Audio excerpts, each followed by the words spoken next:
You ask Tiger to solve. This deals with linear equations with one unknown. The final result is c equals 60. Let's solve it step by step. Simplify the expression. Simplify the arithmetic.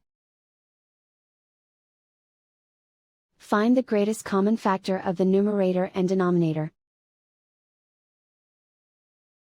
Factor out and cancel the greatest common factor.